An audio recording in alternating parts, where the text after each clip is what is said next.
So, we're live once again. Today's show, we're going to be talking about the new report that came out today that Warner Brothers could be developing DC films for HBO Max.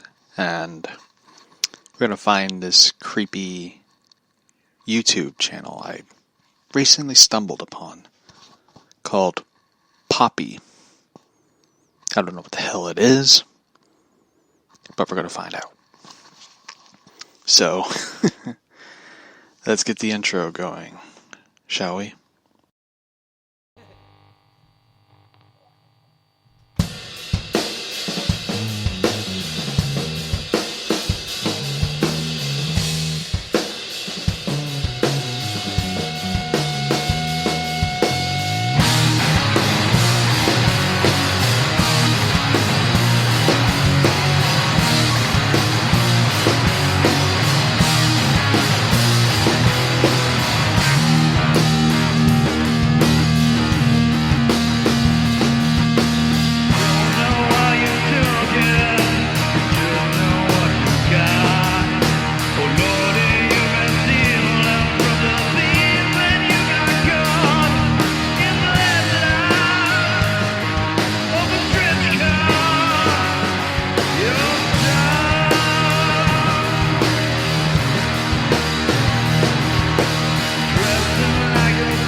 So,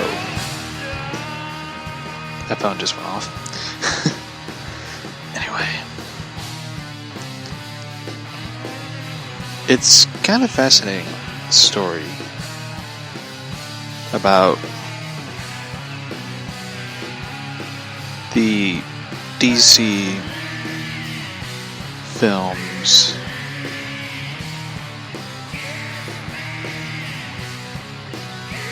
going to HBO Max. Sorry about that. It was announced, of course, that the launch of HBO Max would be in May 2020. And Warner Brothers are likely to start developing big budget films for the digital streaming service. And the idea of it is really interesting and really cool concept. I mean, don't get me wrong, I like going to the movie theaters and stuff, but it's such a headache to go to movie theaters because you're surrounded by people, you're trying to enjoy this film, and it's hard to enjoy a film because you are surrounded by people who,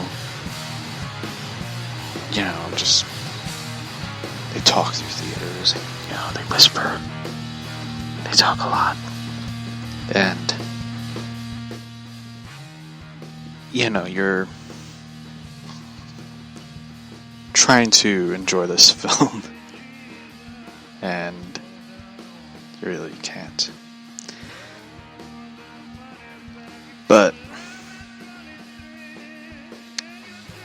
for me, I think it's a great thing, because, here's the thing about it. Going to the movie theaters, costs $10, and HBO Max is going to cost $14.99 per month. They're already going to be making money off of it. And whoever will sign up, existing HBO Now subscribers who have already signed up will get access to HBO Max with no additional charge. So, I don't have HBO Now. I haven't gotten it yet. I got the DC. It's kind of weird though, because I got DC Universe, and I got Boomerang, and I would be pissed like if I paid $7.99 for DC Universe, and all of a sudden be like, oh, you can't watch DC Universe anymore because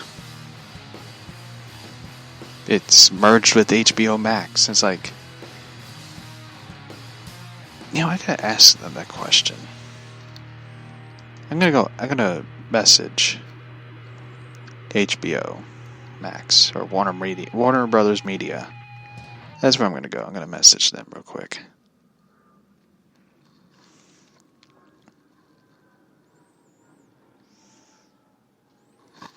That plane's pretty low.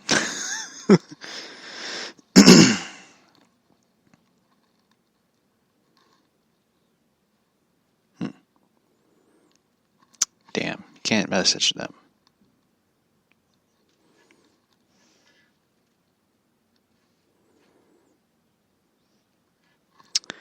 I'm going to message them on Messenger. Just ask them that question.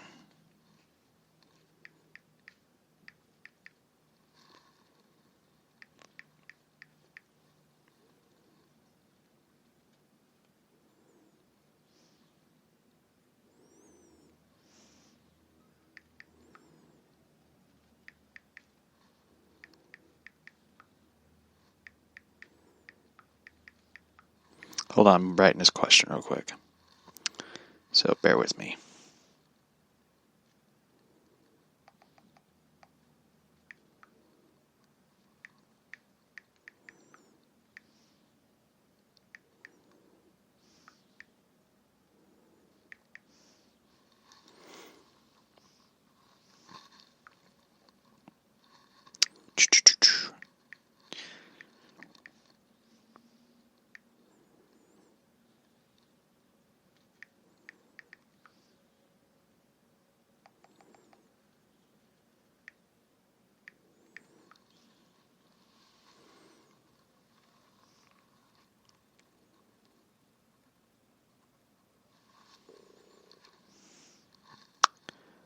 Hold on, I'm messaging. So let me mute the microphone real quick because it'd be easier if I type it both my hands instead of one, so bear with me.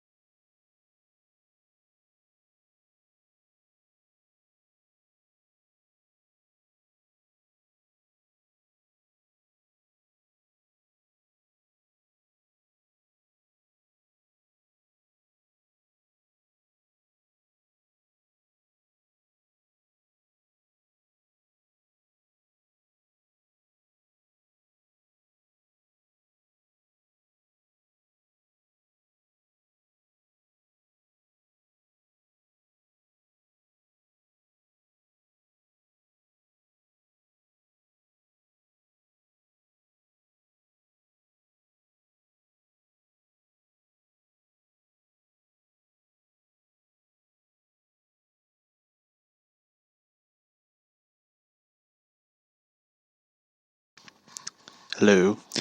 Anyway, I'm back. I sent the question to Warner Media about the DC Universe and HBO Max because it's really confusing. Because if you're like me and you pay $7.99 for DC Universe and all of a sudden like they end it and you have to go to HBO Max where you have to pay $14.99, it's gonna be kind of frustrating for someone who already paid their monthly subscription for DC Universe. And with all the money and time you put into, paying for it and paying for Boomerang and other things, you're going to be kind of aggravated. You're going to feel like you've been cheated out of,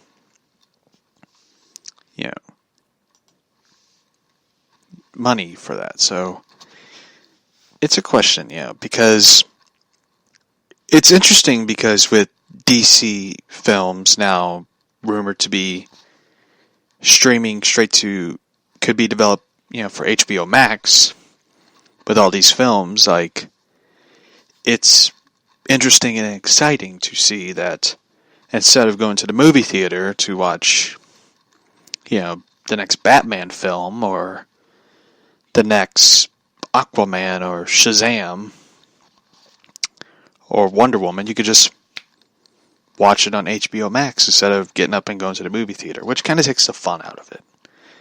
There's the good, and there's the bad.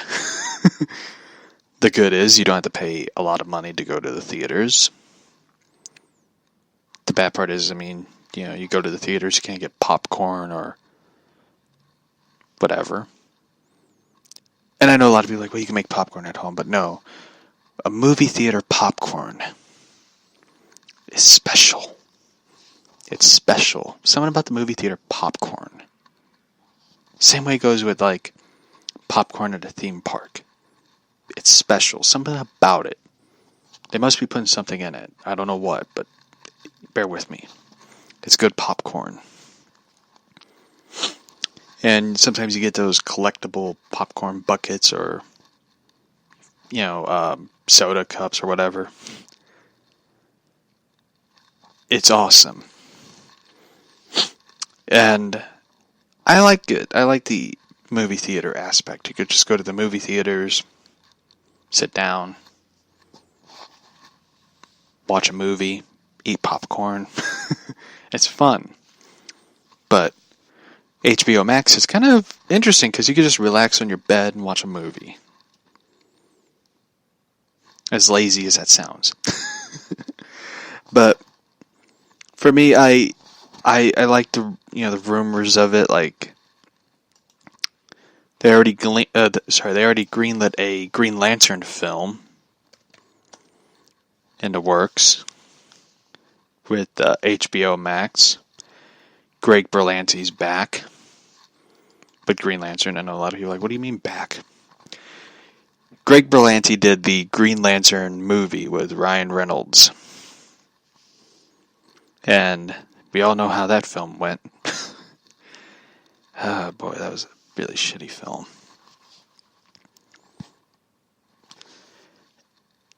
So,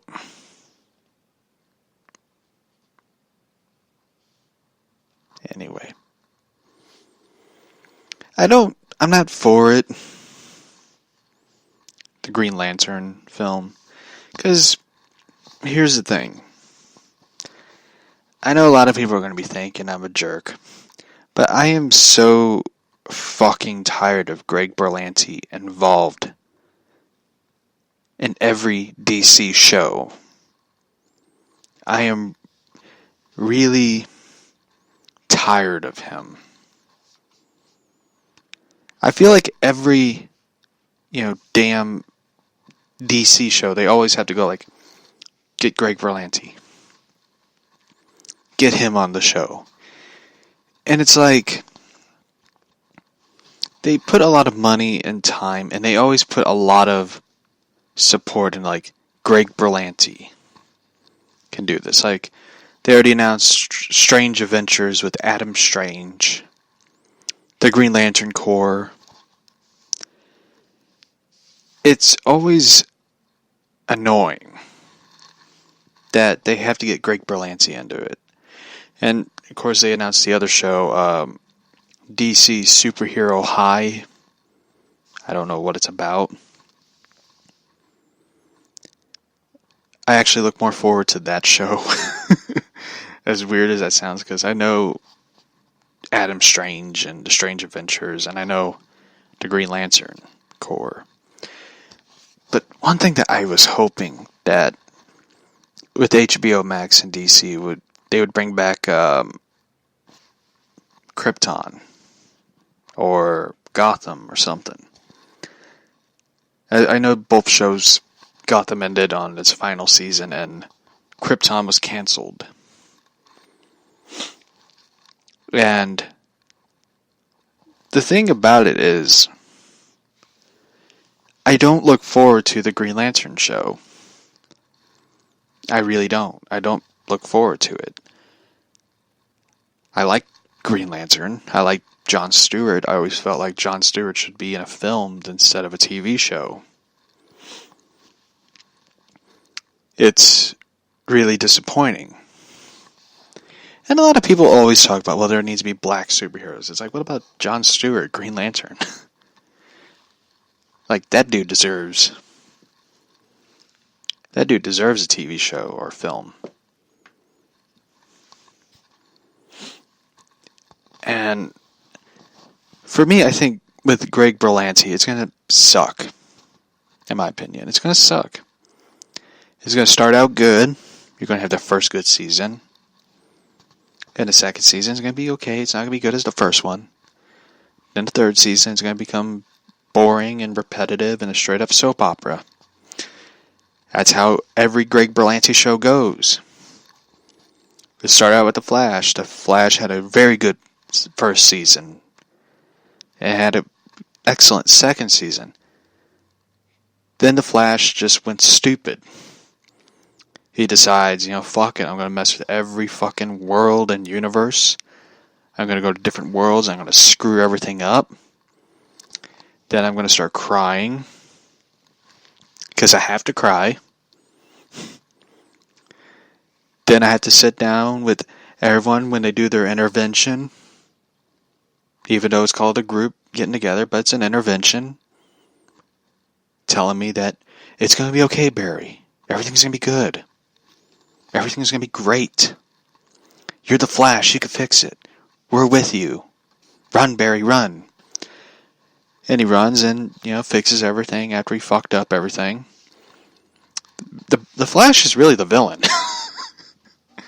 He's really the villain when it comes down to it. He brought us a New 52 after his Flashpoint. Even though it was really the Reverse Flash's fault, but technically it's Barry Allen's fault. I don't know why, but he did something. And I know a lot of you are like, man, you're just a dick to the Flash show. I don't mind you. I like the Flash show. I want to see a Flash movie. I'm actually excited for the Flash movie. A little bit more than the Batman film, but I'm excited for the Batman film. But the Flash movie I think is going to be great. It's going to be a great film. Ezra Miller is fucking weird, but he played a good Barry Allen in Justice League. And the guy who's directing it did the It film and It Chapter 2. I'm excited to see what he's going to do. I wish he would direct the Dead Man film. But, they're never going to do Dead Man. They're never going to do Swamp Thing. Swamp Thing's like the one show I was hoping that HBO Max would be like, we're bringing back Swamp Thing. I would be in tears of joy to hear that. Because I've been waiting years for a fucking Swamp Thing film or show. And we got the show. They got the good team behind Swamp Thing. They got the dudes who did the Conjuring films. And they got James Wan producing it. And it was good. It was beyond good. It was perfect. It was a perfect show involving supernatural and horror combined into a great comic book show. They did everything to the T, from the look of Swamp Thing to his motions to the style of it. And all of a sudden they're like, we canceled it. After they aired the first episode, which was perfect. It was the perfect pilot. And they canceled it. Without reason. Without a formal decision of, we might bring it back with a limited amount of episodes. Nothing. They just were like, we're done. We gave you a show, and we're done. And it bugged the shit out of me. How they just ignore everybody's comments. Everybody's praise. both critically and from the fans. Most importantly, the fans. But instead, they just ignore it. They piss me off every time. Anytime they post like Swamp Thing things because of Halloween. And they ignore every fan who's like, hashtag save Swamp Thing. Hashtag save Swamp Thing is more important than release the Snyder Cut. And here's the thing, I don't give a shit if they are done with the film score or, rounding up everybody to do, the shots that Snyder wanted to do. I mean, I don't give a damn if they bring back Ben Affleck as Batman. I really don't care. I'd rather see a Swamp Thing Season 2 or a Swamp Thing movie. Shit, I would love to see James Wan in charge of a DC, dark films, and all that. I would love to see like Swamp Thing, then Zatanna, Dr. Fate, Deadman, Constantine. I would love to see those films, and they get together and do, Justice League Dark. I would love to see that. I would love to see a Raven film. I mean, the Titans show, as much as Raven's on my shit list for starting the fight with, Jason Todd and getting everybody to gang up on him. Raven's on my shit list. I would love to see a Raven Trigon film. Just do like a rated R film. Like, it'd be great. But, they ain't gonna do it. Instead, they're gonna probably do another damn Harley Quinn film that nobody asks for. Nobody wants. Except idiots. And those idiots probably don't even know who Zatanna or Dr. Fate or Swamp Thing or Constantine are, except probably the Constantine from Legends of Tomorrow, which I don't understand how did this show get more seasons than Swamp Thing?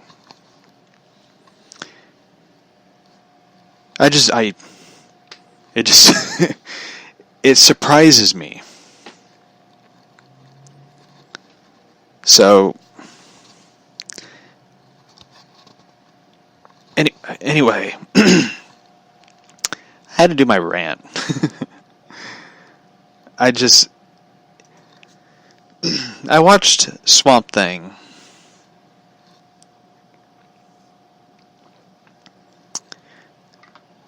today, and I finally finished the season. I didn't get to finish the seasons when it was on, when they were airing each episode.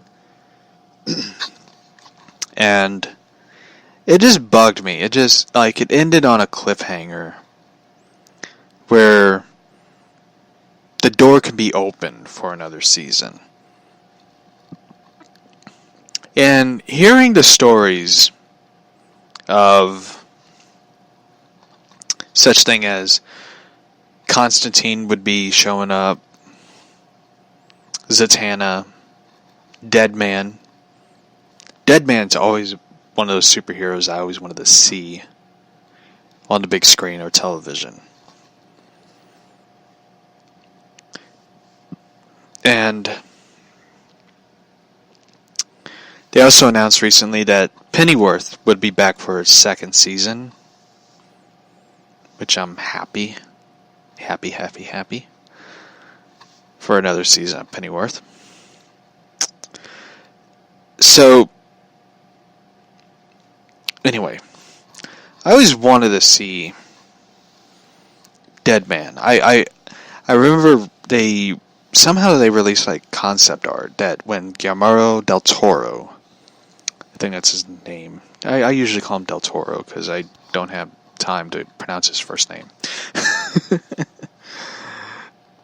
Released concept art for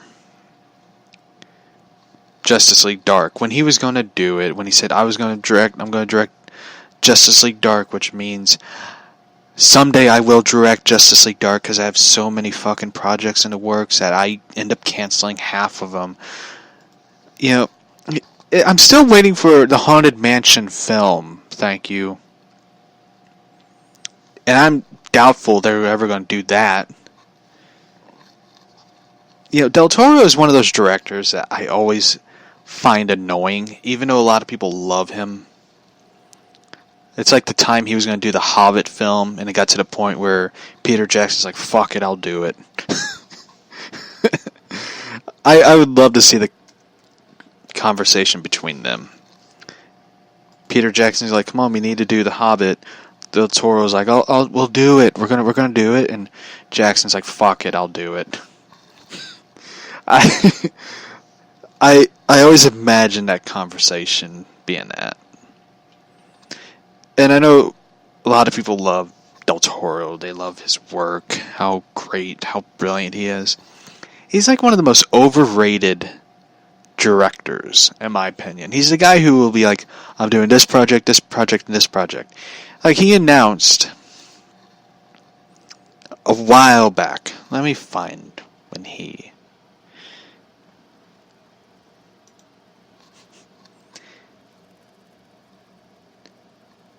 Oh, the 2003 Hobbit game. I remember I always played that video game so much.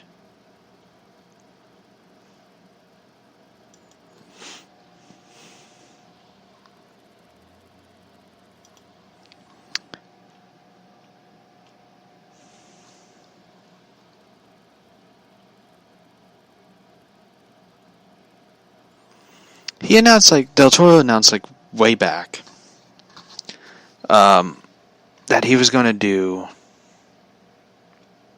Frankenstein. He was going to do the Frankenstein film. And he was going to get the, I forget the one dude's name. He was going to get the one guy who played in Hellboy, not Ron Perlman.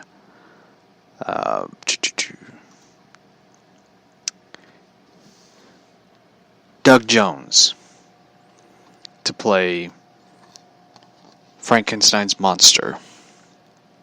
Or I think he was going to either play Victor Frankenstein or Frankenstein's monster. I'm pretty sure he was going to play Frankenstein's monster. And they never got to it. They never made it.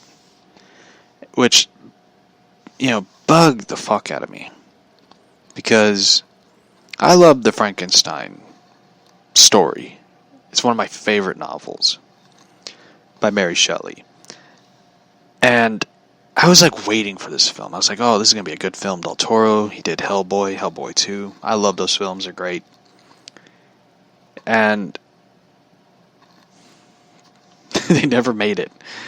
It's kind of like the, the Haunted Mansion. Nope, never made it. Or, him and Kimo Kajiya, who did, I think that's his name. He was going to do Silent Hill. Hideo Kojima, yeah. They were going to do Silent Hill, and it wasn't his fault. Now, it wasn't his fault with Silent Hill. I was really disappointed it was going to be like the Silent Hills, which was one project I was kind of excited for, because at the time, it was like the one, it was the one thing when I heard about it, I was just like, oh, I wish I'd bought a PlayStation instead of an Xbox. And they ended up canceling it, and it wasn't his fault. It wasn't, because it was going to have Del Toro, Kojima, and Norman Reedus involved. They were all going to do the Silent Hills video game. And they did this PT, which is short for playable teaser, which is fucking scary looking.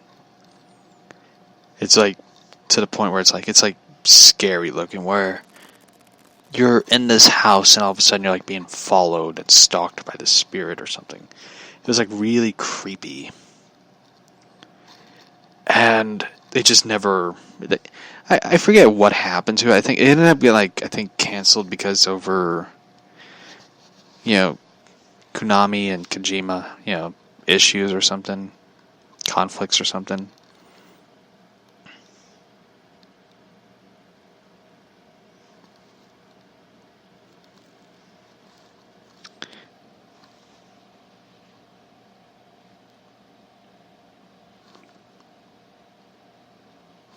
An amazing thing that happened was in 2018 of July, Simon Cromwell, a 17-year-old developer and fan of PT, the trailer, remade the playable trailer for PC and using Unreal Engine and released it for free. On July 13th, Konami called Cromwell and asking him to take down the project due to legal issues, a request he complied with, and Konami ended up offering him an internship due to the popularity of it within the company of it, which I thought was really cool on Konami's part. So, something good did happen from the video game. Someone got an internship after making a really good PC playable thing. So, something interesting did happen. But still, with Del Toro, I'm still disappointed. Still disappointed. I'm surprised they never... I don't know if they did more Silent Hill video games. It's been a while since I played them, so... yeah. Anyway. So... I watched this one YouTube video. I was on Twitter. Same. Soulmates. Yep. Forever. So, I watched this one trailer, which it wasn't a trailer, sorry, it was something on Twitter. I was on Twitter, and I saw this weird, strange video. It was on WWE NXT, something called Poppy. I don't know what the hell a Poppy is. I never heard of it. And it was something that they were supposed to make scary. And watching it, it's like, this is so stupid. So, WWE NXT announced Poppy is coming to NXT. I don't know what the fuck Poppy is. It looks weird. It's not creepy. Not creepy like Marilyn Manson of the 90s. Creepy and uneery and weird. This is just stupid. She did a 10-minute video saying, I'm Poppy. I'm Poppy. And I'm sitting there going what the fuck is this? And my dog's barking. So, my neighbor let their dog out and their dog's barking. So, this Poppy person is coming to NXT, a wrestling show, which I will say this. Now, this is my wrestling rant, and I will talk about it once I get Lilo out of the room because he'll be barking at the neighbors nonstop who are outside. So I'll be right back real quick.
This is going to be my mini wrestling rant.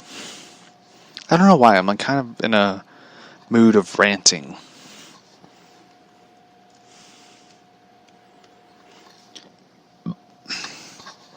So, recently,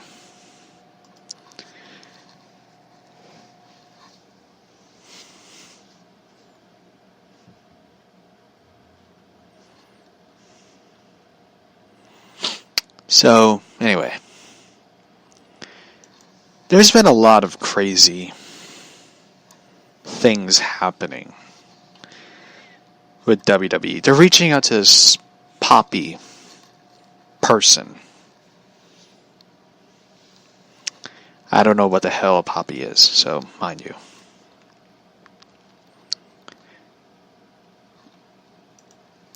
And the thing is,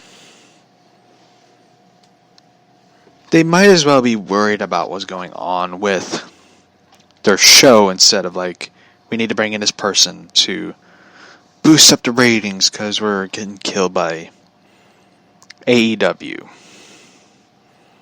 And either way, AEW and WWE are going to be killed by the World Series.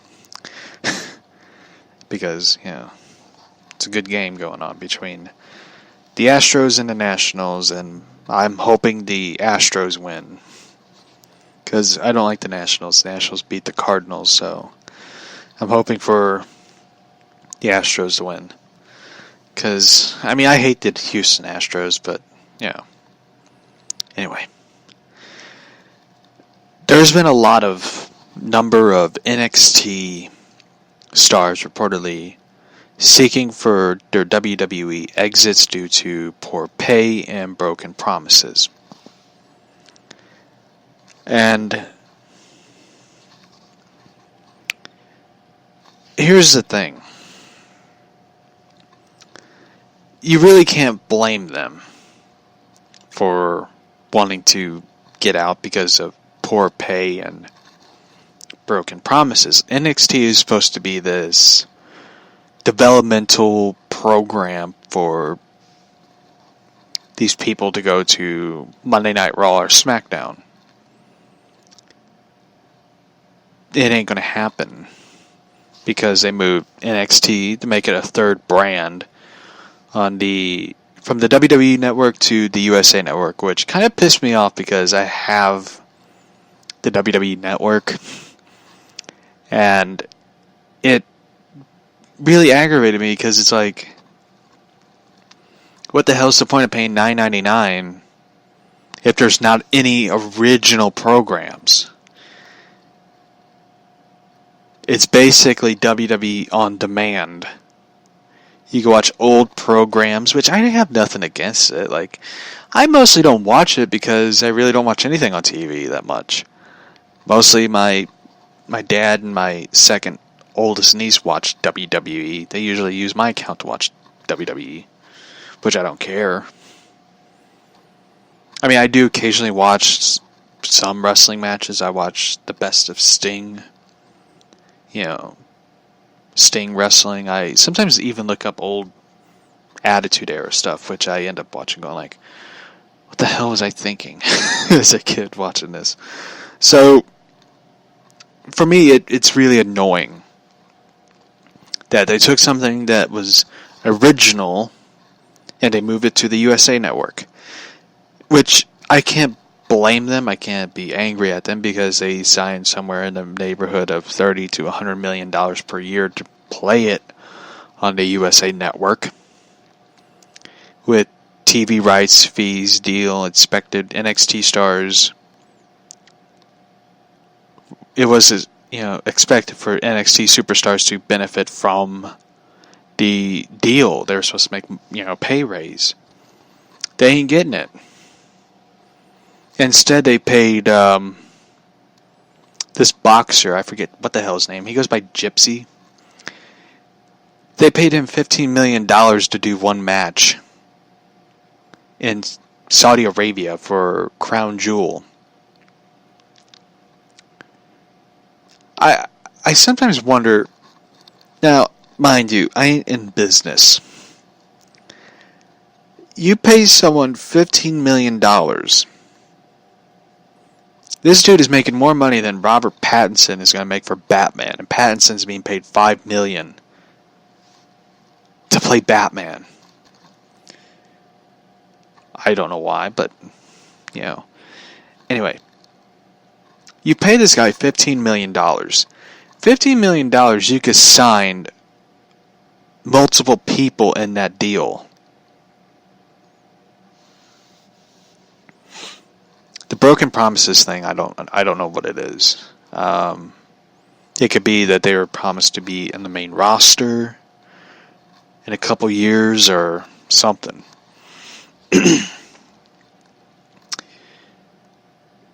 The talent that they have there are usually earning between $15,000 to $150,000 annually. Average salary is roughly $80,000. The average WWE main roster is making $500,000 in 2015. I'm sure right now they're making a lot more money because AEW is signing big name talent, talent to big name contracts. And the thing is,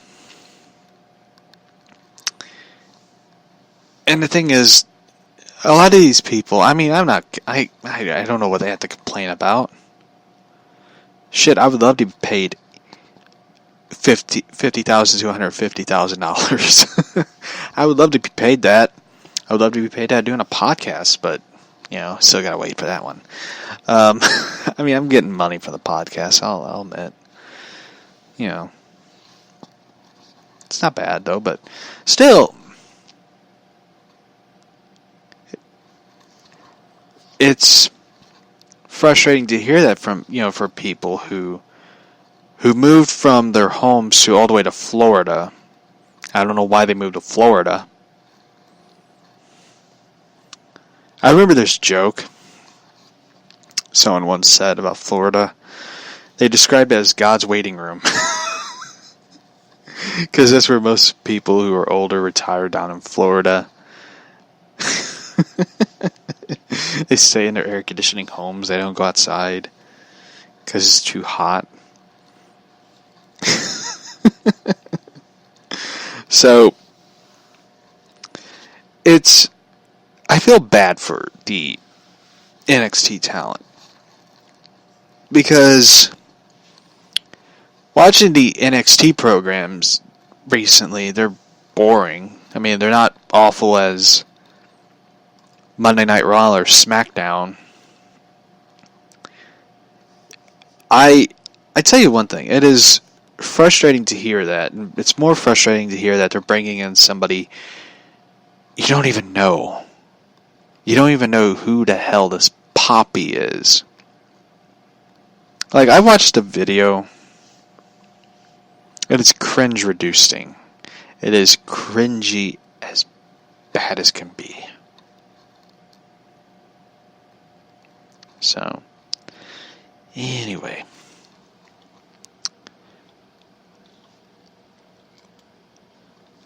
I had to find this one article I read recently.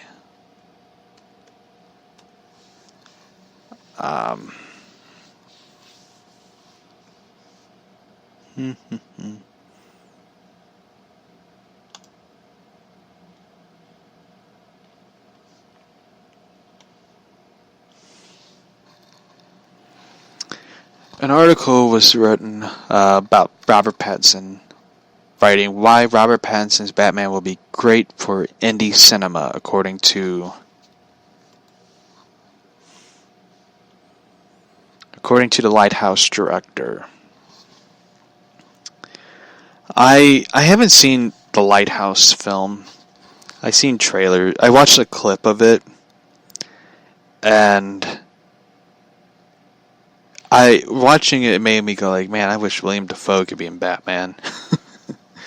But the interesting thing about it is that it was revealed that the Batman film and the rumored J.J. Abrams Superman film, it's revealed that J.J. Abrams will be overseeing a lot of DC shows, which is good and bad for me. The good is you're going to have someone like Abrams involved, even though Abrams to me is kind of a hacky director because he basically does rehashing of films that's already been made. I know a lot of people are screaming at their phone or tablet or laptop hearing this. I'm sorry. Star Wars films he did are bad. I'm sorry. It's really bad because when you watch these films, the Star Wars films are basically non-original. They're not original. You look at the prequel films that Lucas did, at least those were original, in my opinion.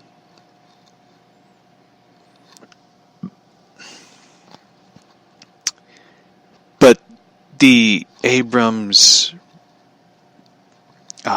Johnson Star Wars films are just, as South Park puts it, South Park put it in a funny way, they're member berries. That's what those Star Wars films are. They take you back to the nostalgia. They take you back to the time where you're like, I remember seeing Star Wars in the first time ever in theaters. This takes me back. That's what those films are made for. They're basically member berry films. They take you back to a nostalgia trip. And I know yesterday's podcast, I talked about Michael Keaton possibly rumored to be coming back to Batman to do Batman Beyond. And I said I'd rather see him in the Batman suit.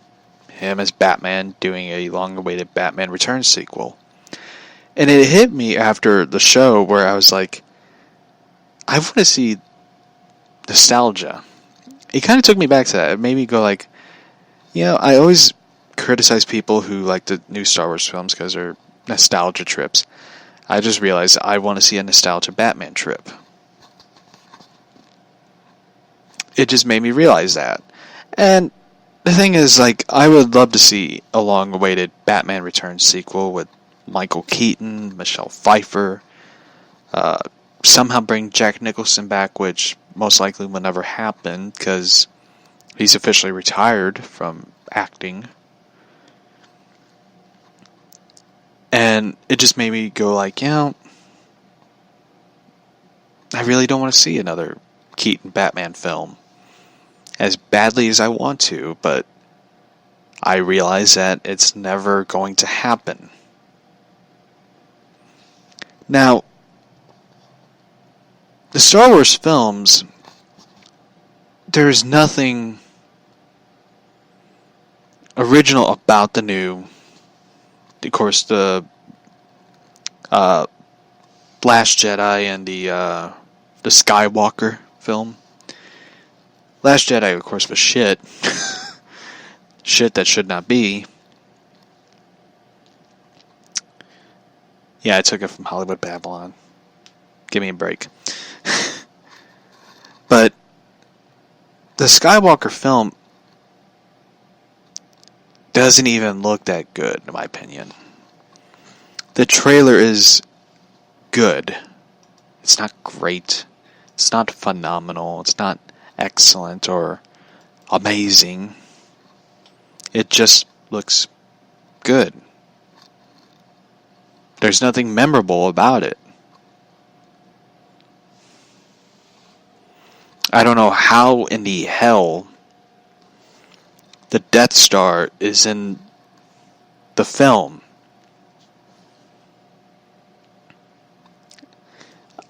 The Death Star got blown up. Then it got rebuilt. Then it got blown up again. I don't know how in the hell that thing survived. Because if my memory is correct, didn't it get blown up in Return of the Jedi? Didn't a group of rebel fighters, destroy the Death Star?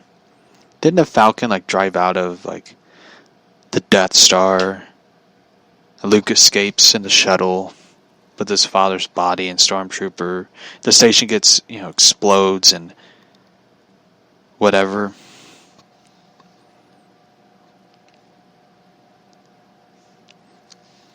Didn't it get, destroyed? But how in the hell is it in the Rise of the Skywalker? Didn't it get, blown up in pieces and it, flew across space and, never to be seen again?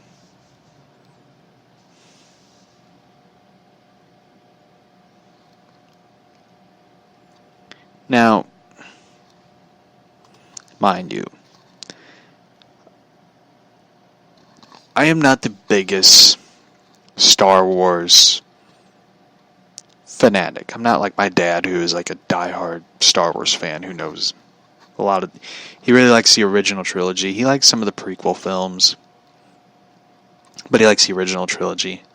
And I remember we went to go see Force Awakens in theaters, and it was packed.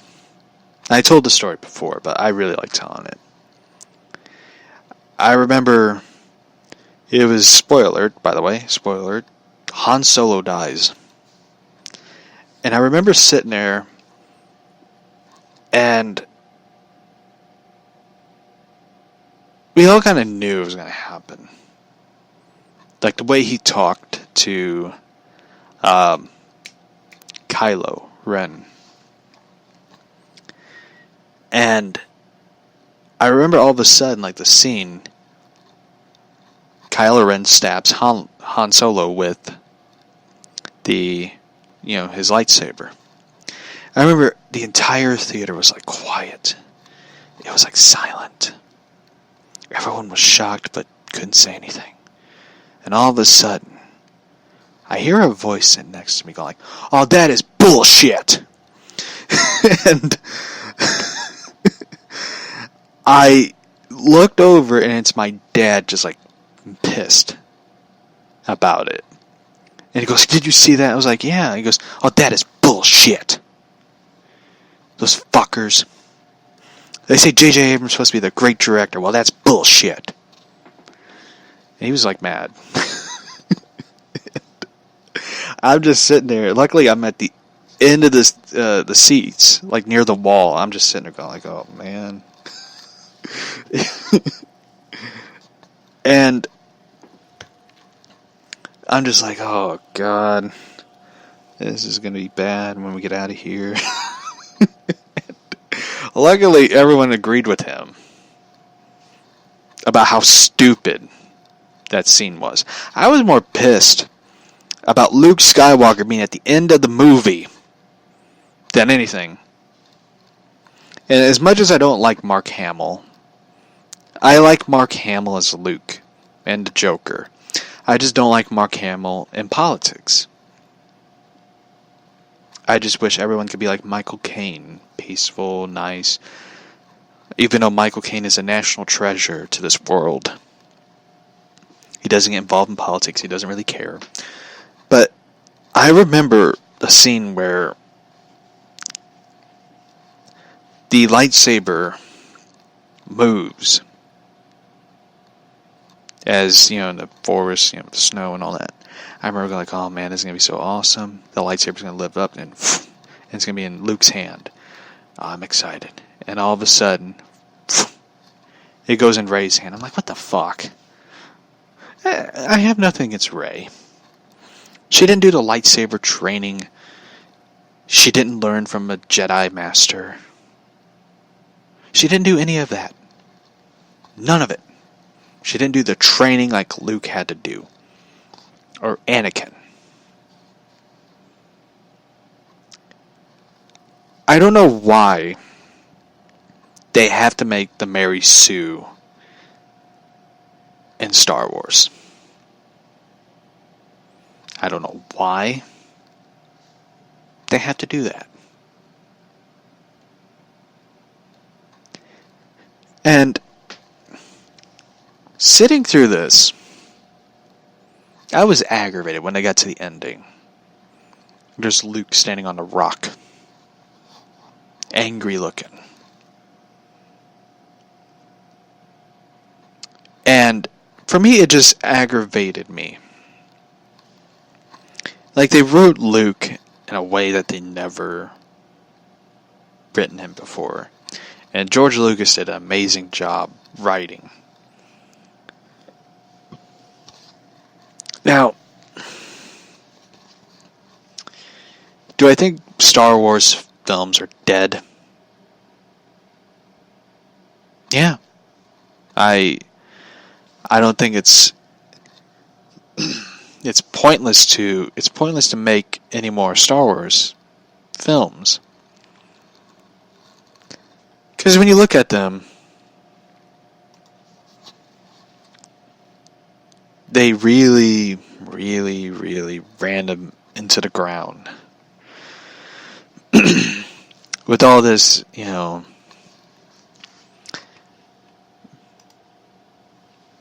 SJW stuff. And I know that they're going to be doing another trilogy films. They're going to have Ryan Johnson, but his name is Rain, in my opinion, do his own films. And originally that Game of Thrones creators were going, David Benioff and D.B. Weiss was going to be doing another Star Wars trilogy for 2022, 2024, 2026. However, they had commitments with Netflix,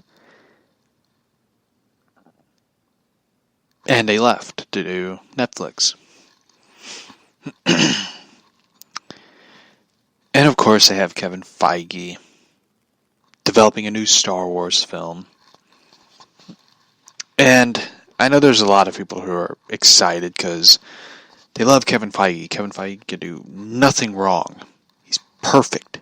He's a perfect person. He can't do anything wrong. He's perfect. Even though Kevin Feige is kind of basic. He's a basic person. Now,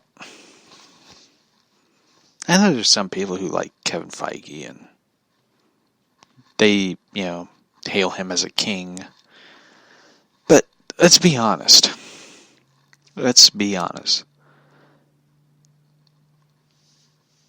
He makes basic films. There's nothing really interesting about each, Marvel film. Like, the best solo superhero film in the MCU, surprisingly, is The Incredible Hulk, when Edward Norton did it. And I'm not the biggest Edward Norton fan at all, but I am a fan of the Hulk comics. I like The Incredible Hulk. The psychological story of Dr. Jekyll, Mr. Hyde type thing is really good. I really like the battle that Bruce Banner has in his mind, where he's trying to contain everything and keep it neat and wrapped up in a bow, but there's something else inside him and his mind that is trying to break out, like a fucking monster. And I'm really aggravated that they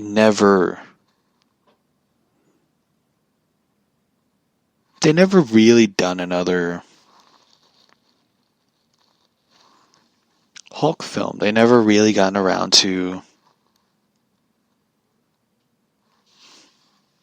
get the Incredible Hulk back from Universal. And I know a lot of people are like, I want to see Disney buy this and this and this. And it's like, really, Disney never really got the Hulk. He's with Universal still. Which always aggravated me in a way. It's like, I always viewed Universal sort of like a studio that is more focused on Fast and Furious than they are in anything, really. And I know there's going to be the Defenders of Marvel. Not the Defenders comic. But there's always going to be people who defend Marvel. Like, they're doing this and this and this. They don't have time for, the Hulk films and stuff. It's like, they could make a good Hulk film. They could do, like, the Immortal Hulk TV show or the Immortal Hulk movie. Where, they could do that film, but they don't want to. And I'll be honest with you, I really would not want to see Mark Ruffalo in a solo Hulk film, because Mark Ruffalo is a very boring actor. I don't know why a lot of people always think he's a good actor. He's very boring. He is one of those faces that he either looks smug or he's about to fall asleep. I don't know what it is. It's just, I don't really like him. He looks like one of those dudes that got beat up a lot as a kid. I know that sounds mean, but he's kind of a pompous ass, what I've heard from people. Even though they say he's a nice guy, but,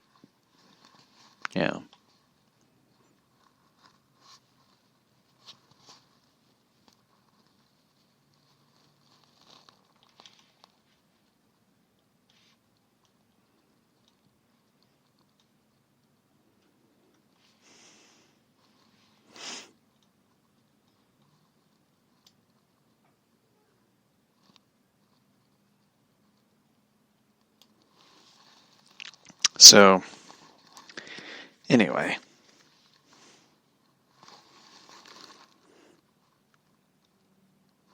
Yep.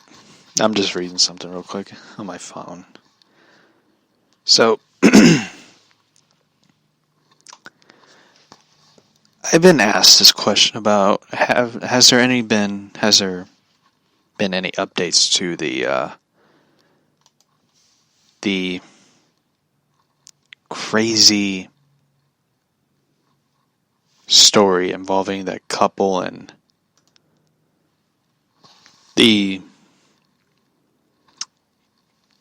state park thing? I haven't heard anything about that.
I have not heard that story. Sorry, I'm looking it up. I found it. I'm like laughing to myself.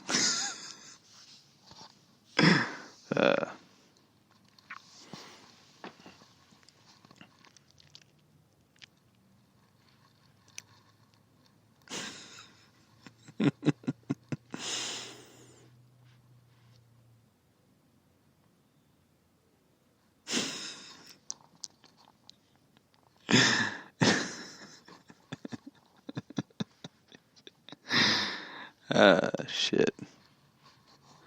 I'm sorry. It's just this story always cracked me up.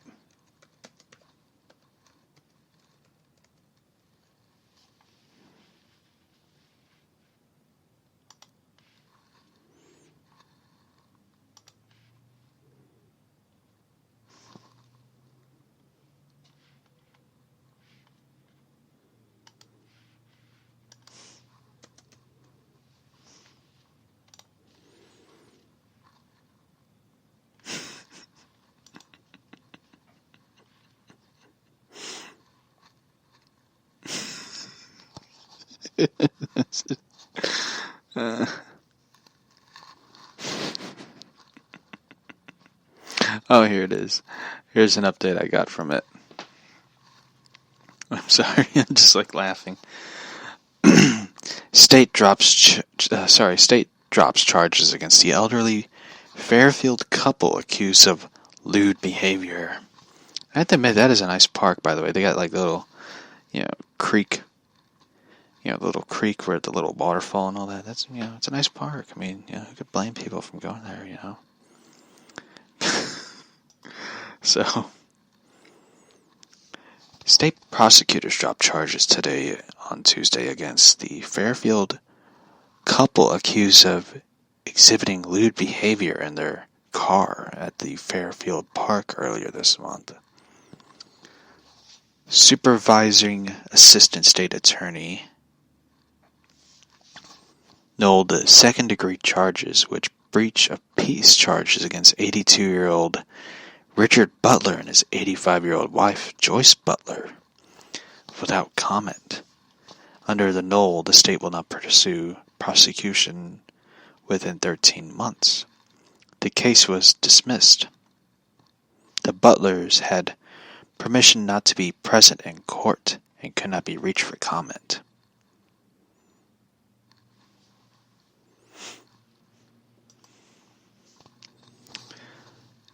The couple were arrested August 16th as part of an undercover police operation due to complaints of lewd behavior at Grace Richardson Park. 4 men were arrested on the breach of peace, public indecency. Their cases are pending in Superior Court. The police said they were conducting an undercover operations at the park after reaching numerous complaints of lewd activity there. Okay, I do not want to go to that park, by the way. I would not want to go there. Would you just imagine? You walk there and you're doing a hiking trail and all of a sudden you hear something, you see skin sagging to the ground and you're grossed out and you're gone blind.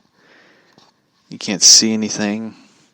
You end up like Hank Hill in that episode of King of the Hill. This poor kitchen table, man. I can relate. That no one does not want to see somebody or something doing something on their kitchen table. People eat there, People sit around at their table, have meals and stuff. And you're being asked all these questions of like, why is there, scratch marks on your table? They look like cat claw marks. What happened? And you'd be like, I don't know what happened. I don't want to know. And all of a sudden you see your cat on the table over there and he looks at you. And you're looking at him and you're like, hey, I don't like you, dude. You're just sitting there. And you don't know how to respond to that question.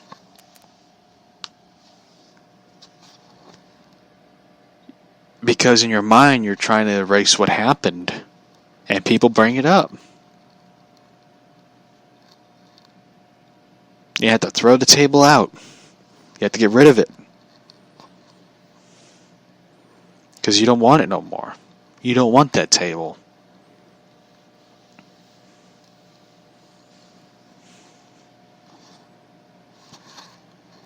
So anyway, Officer Mike Zarella was walking through the park in plain clothes at 4 p.m., where he spotted a Toyota Corolla parked directly in front of the entrance of the park. Entrance to the park. The windows of the car were rolled down, and the officer looked into the car and saw Butler sitting in the front seat, and Joyce was in a state of undress, the police said. In later media news, Butler denied that he and his wife were doing anything wrong.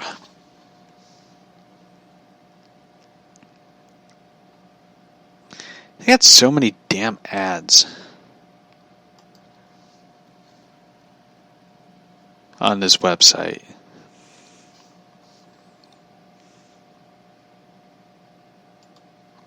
So anyway, that's good news. The charges for them were dropped. And reading their interview and stuff, I kind of believed that they weren't doing anything.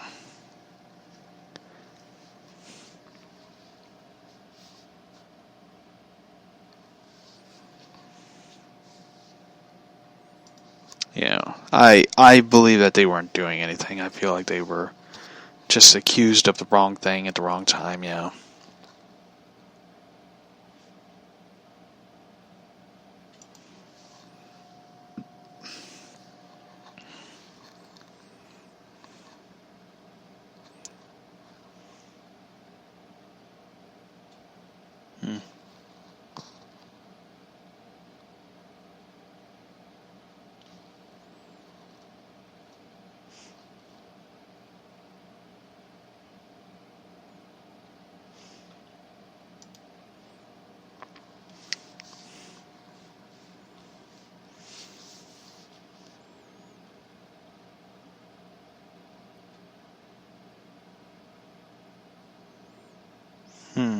I'm sorry, I'm just reading stuff.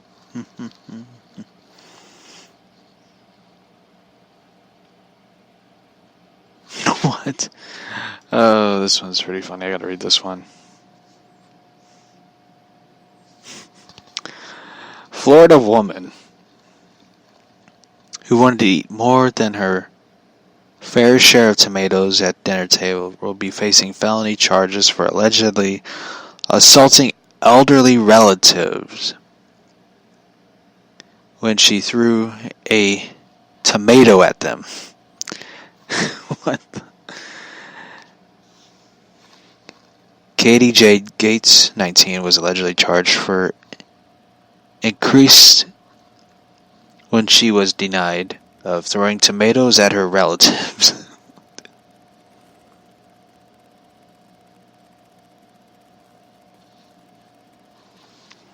Even the mugshot, she's like smiling, looking at the camera, smiling over this mugshot, over throwing a tomato at a 73-year-old person.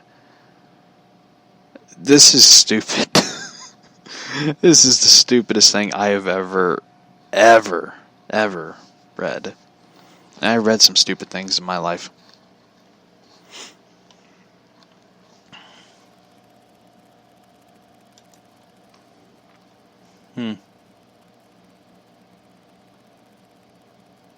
Oh my god. Oh boy. I have to read this one. This one's crazy. Imagine waking up. You wake up early in the morning. You wake up. You're preparing for breakfast after, brushing your teeth, washing up, preparing for your day and preparing breakfast.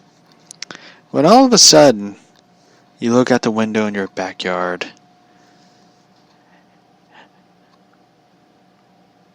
and you're like this woman. Woman finds strangers having sex in her backyard. How would you react to that? You wake up and you find this story.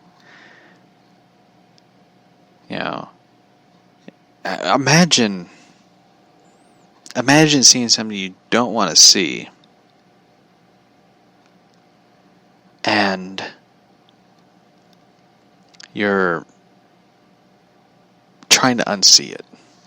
So, Florida homeowner found two strangers having sex in her yard Monday morning, according to cops who arrested the pair on trespassing and indecent exposure charges. Key West woman told Florida that she intentionally heard individuals arguing in her backyard of her residence. When the 52-year-old witness investigated the disturbance and discovered a man and a woman having sex against the wall of her home. And they are ugly looking people, by the way.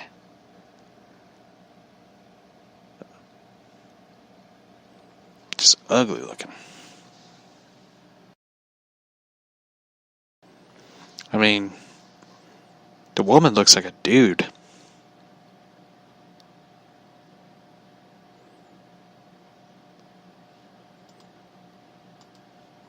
They're just ugly looking people. And it's just nasty. So, anyway.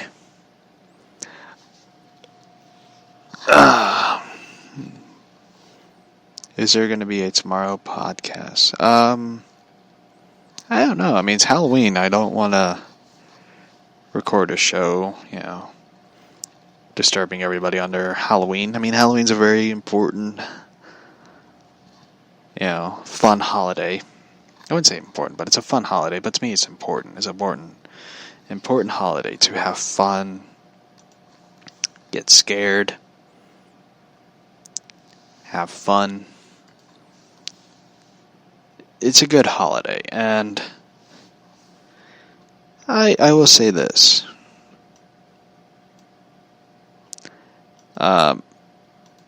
I will do a Monday podcast episode because let's see, tomorrow's what, Thursday? What is tomorrow? I think tomorrow's Thursday, so Friday I will be, busy, because I'll be running to comic book shop and see what I can find, and whatever I find there, I will talk about on Monday's podcast, going through books, which ones I found. So, I mean, Monday's going to be a fun podcast, because I'm popping my knuckles, by the way. Sorry about that. Yeah, I will be doing a, podcast talking about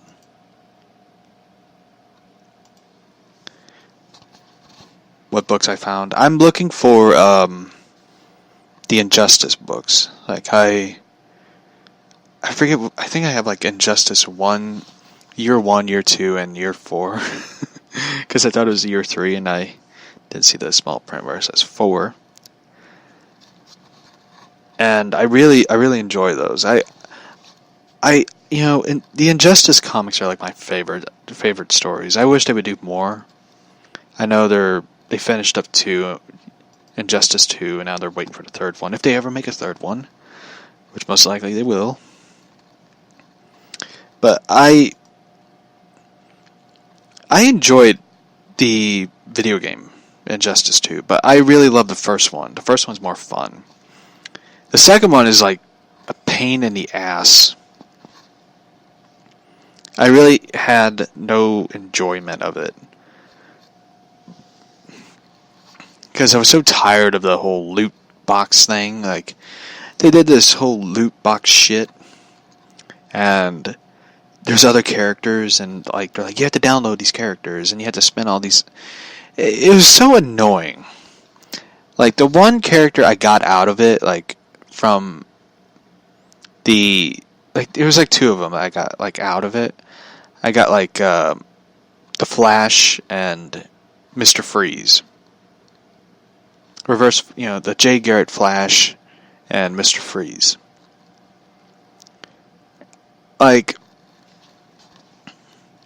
I just got annoyed with it. Like, with the whole Injustice thing. Like I enjoy, like, the crossover comic that they did, like, the Masters of the Universe comic, and that was fun. But the whole, like, loot box, the whole DLC was annoying. It was really annoying. Like, I just got so annoyed with it. I was like, what's the point of playing it? And you get all these points, you get these things, and you go to, like, the multiverse, which wasn't bad. It was actually fun. And throughout it, like, you get all these boxes, like, you get the gold box, silver box, platinum box, and they give you parts, like, upgrade your characters, which I have no problem with it. But it's really, really annoying, because you always get the same damn part. You get the same damn arm, chest piece, leg piece. You get nothing new. There's nothing, like, it's always the same thing, and it bugged the shit out of me. I was just like, what's the point of playing it? Like, I don't mind playing, like, online against other people. I don't mind playing multiplayer. But it's annoying. Like, I just got annoyed with it. Like, I have nothing against, NetherRealm Studios and all that. Like, I haven't played the new Mortal Kombat. I heard some people said it's, like, not that good.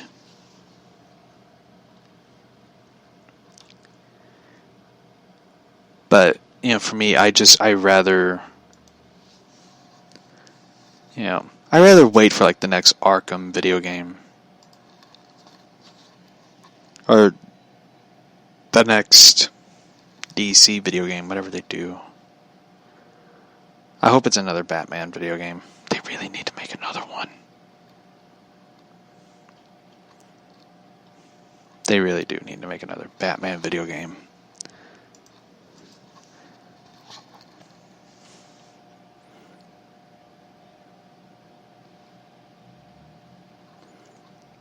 Let's see what this question is. No, I haven't played. I haven't played the Spider-Man PlayStation 4 video game. Yeah, I never got around to playing it. I don't know why. Well, one, I don't have a PlayStation, so yeah, I haven't played it. I have Xbox, so up yours.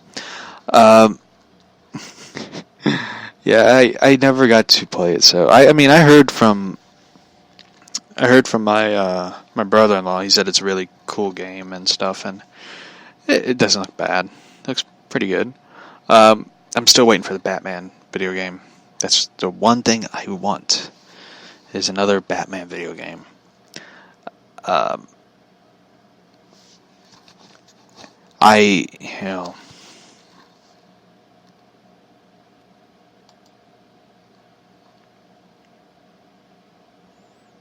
I can't wait for it. I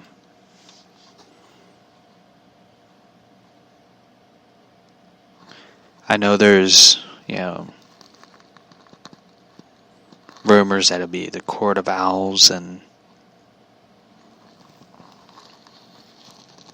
WB Montreal tweeting, capture the night.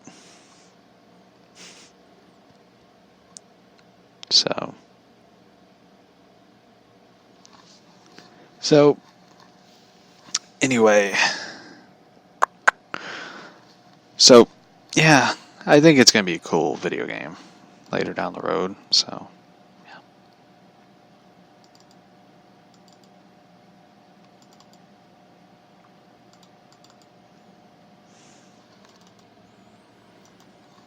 Let's see what the other question is. What is your favorite short film?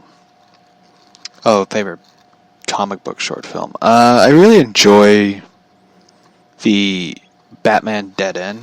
I think it's a really good short film.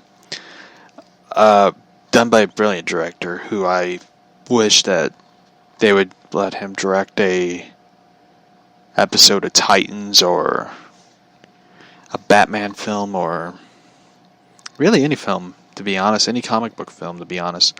Sandy Colora, who did a brilliant job with it. I would love to see him do another, Batman short film with the same guy who played Batman and Dead End, and I think they did like World's Finest. It was like Superman and Batman. The guy who played Superman looked exactly like Superman, which was scary and funny because he looked like the Alex Ross Superman. And they did a lot of imagery, which was like, they did a lot of visual scenes where it was like a tribute to Alex Ross, which I thought was really cool, involving Superman and Batman. I would love to see, them do like their version of Batman, The Dark Knight Returns, which I know Wyatt Reed, who is, from the Show Me State as well, did, Batman, The Dark Knight Returns, which is on YouTube. And I know he's working on a sequel, which he said it'll take time to make a sequel, which for me, I'm like, take your time. Because, he really did an amazing job, and it took him like years to make The Dark Knight Returns. Short film, fan film, whatever people call it. I would love to do one day, like, Batman Year One. I think that'd be really awesome to do. Especially like in black and white, which I always thought like they should. I would love to see. I think they did like a noir version of like Batman Year One, and they did like Dark Knight Returns, which I'd love to buy it, but they charge so much for those books. I rather enjoy the ones I have. Like I have like the first printings of Batman Year One in case. In fact, I need to buy another one because I have I think part 4. I never got it in case, which I should. I should do that. But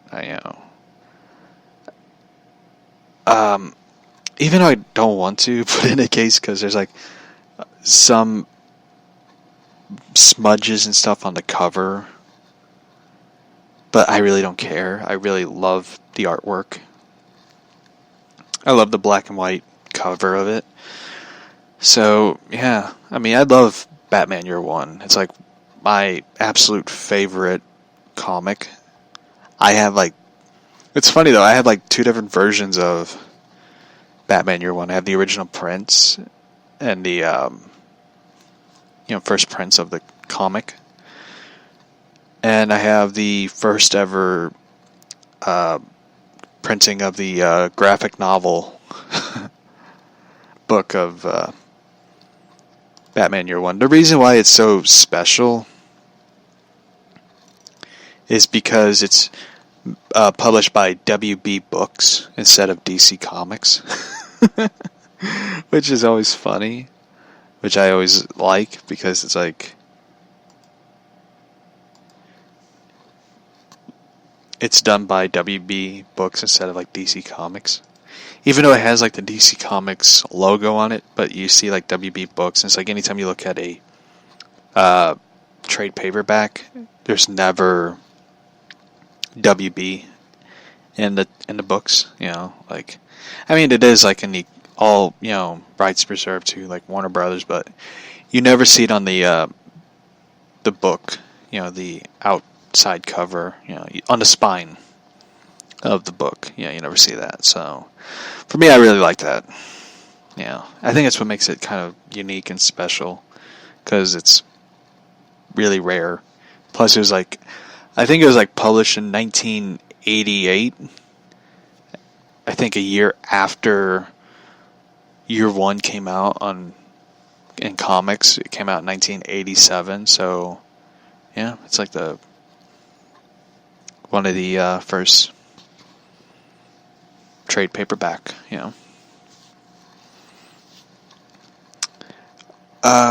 Which Batman comics do you not have, and what is the reason why you don't have it? That's a good question. I don't have the what is it, like Killing Joke? I don't have that one. The reason of it is I really don't like the Killing Joke comic. It's nothing against Joker or anything. It's just I really don't like it because it's very boring. In my opinion, I know there's going to be a lot of people who are like shocked.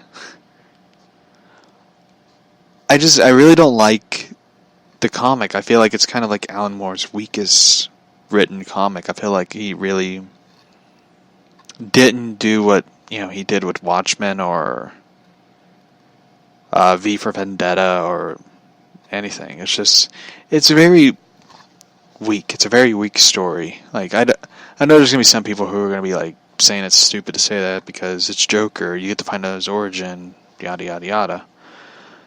But I don't know. I just never really cared for it. I read it once and I just thought, like, this is boring and stupid. I like the Joker, and I like the Joker comic and Brian Azzarello's Joker because it kind of has that image look of Heath Ledger's Joker. But at the same time, you get to see it's told from like a different point of view.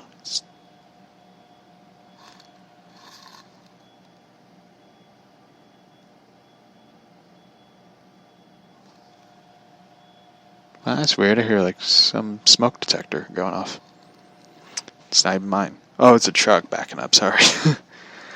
Yeah, I mean, like, I like the Azzarello story because the Joker in that one's kind of like psychotic, like really, like you get to see him like in the comic he skins someone alive. Is like how fucking crazy he is, and it's it's the same way as like I talked about like Black Mask, how in Birds of Prey it's gonna be like basic, boring, bland version in the film, but in the comic.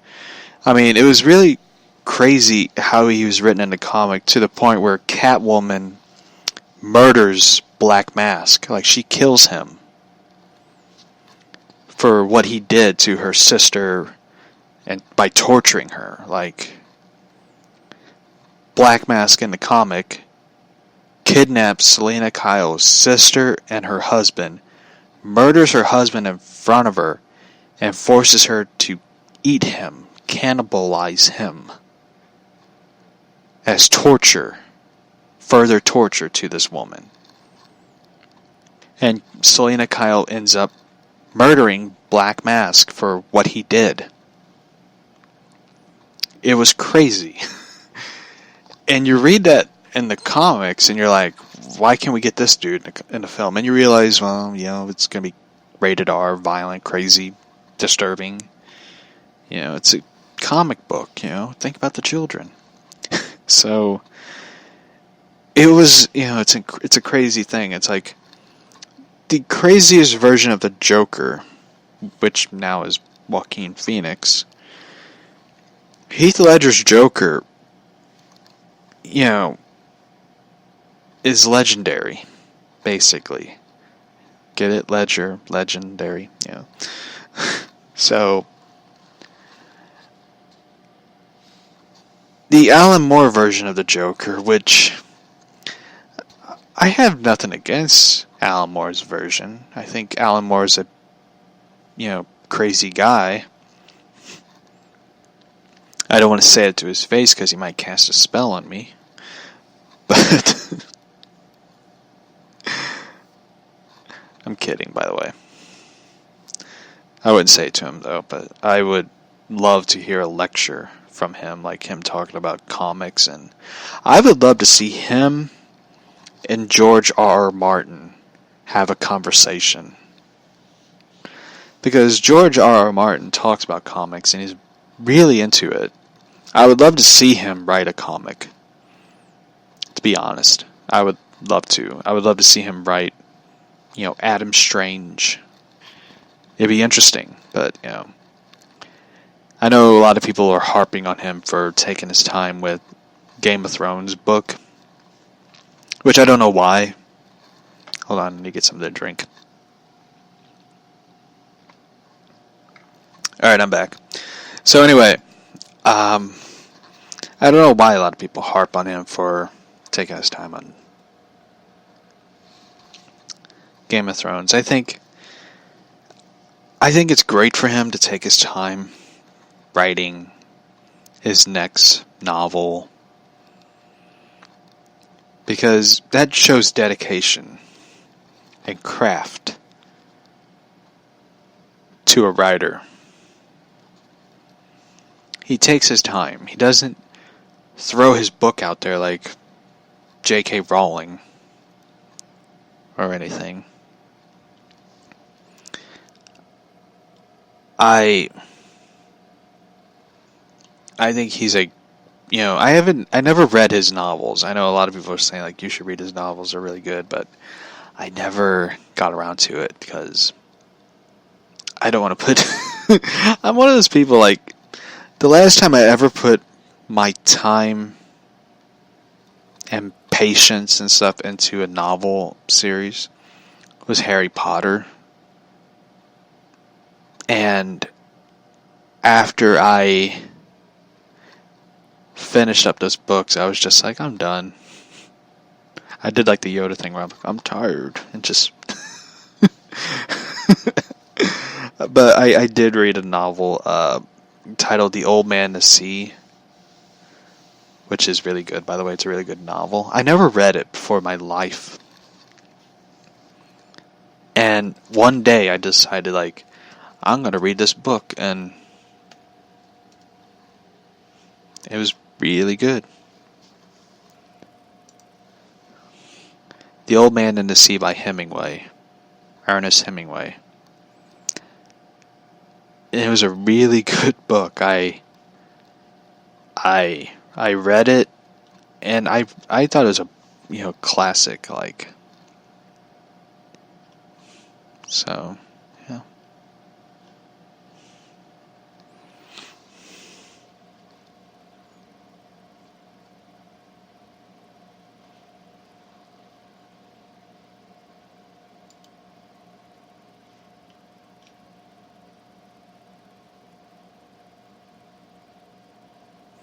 So, yeah.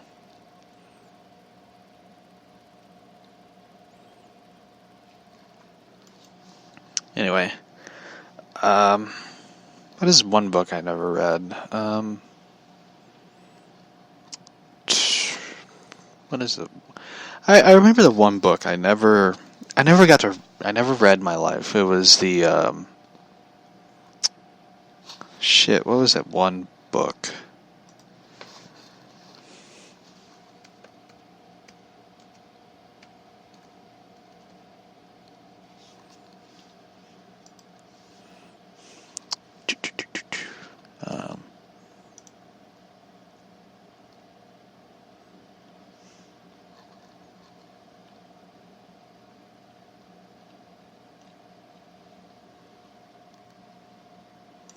Catcher in the Rye.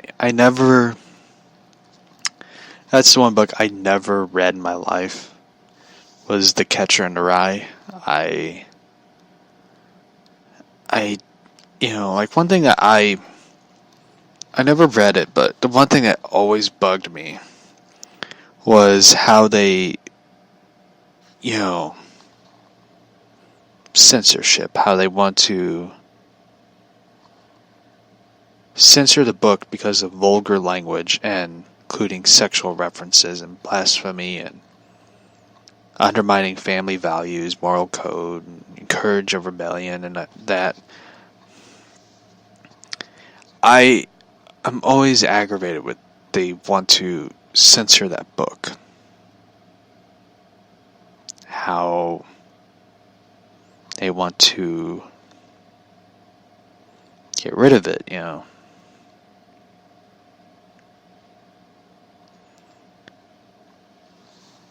I don't I don't believe in censorship. I always say that. And, J.D. Salinger is, I think, a fascinating figure. He's a man who never made a public appearance in his life. After he wrote the book, he sort of disappeared. He basically, him and Bill Finger were basically the same. Bill Finger just disappeared from the public eye. There's barely any photos of him. It's kind of the same way with Steve Ditko. Ditko was the same way. He disappeared from the public eye. Never made any public appearances. Except there was this one photo which I saw and I was just like, whoa. It was him exiting a building that he lived in. And it was an amazing thing because nobody had never seen what he looked like. They only seen photos of him when he was younger. And a drawing of him when he was younger at his desk. Salinger, they finally got a photo of him and they made a documentary about him. They had Danny DeVito in it. They had a lot of people in it talking about him and stuff. And it's really a fascinating documentary because he went through a lot in his life. And it's insane though because a lot of people, his book was used as a defense for the guy who killed John Lennon and stuff. And I think he just sort of I'm out. I've had it. He just sort of, exit from the public eye and stuff. So,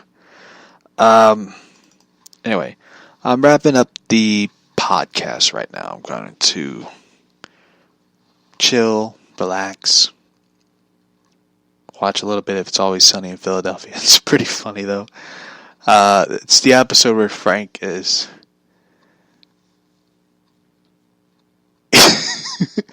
Frank calls Mac about cricket and he's stuck in a window. I love It's Always Sunny in Philadelphia. I don't know if anybody's ever watched it.